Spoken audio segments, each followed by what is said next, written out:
हैन?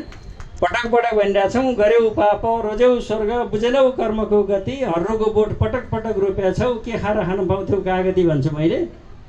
त्यही हुनेवाला छ। समाज दिनदिनै भ्रष्ट हुँदैछ। हाम्रै छोरा नाति पनाति अनुहार हेर्दा नि थाहा हुन्छ, छोराछोरी बुहारीहरू आउँदैनन् धार्मिक अनुष्ठानमा। हाम्रो एउटा पुस्ता सकिसकेपछि यस्तो अराजक छोराछोरीहरू पैदा हुँदैछन्। किनभने हामीले बारम्बार भन्ने गर्छौँ, हाम्रो त गर्भे चिना हेर्ने सभ्यता थियो। जसरी भगवान रामलाई पृथ्वीमा अवतरण गर्नको लागि यज्ञ गरेर गर्भ राखेर स्वयं पुरुषोत्तमहरूलाई बोलाउने चलन थियो भने अहिले त जाँड खाए बेला मासु खाए बेला कुन बेला झुक्केर जन्माइदिन्छन्। त्यो झुक्केका जन्मेकाहरूले दुःख दिएर केही पनि शास्ति छैन। यहाँ ज्वाइँ पनि झुक्केर जन्मेको, बुहारी पनि झुक्केर आएकी, एकले अर्कालाई दुःख दिने र पीडा दिन बाहेक हरेक घरमा समस्या छ। हरेक मान्छे डिप्रेसनमा छ।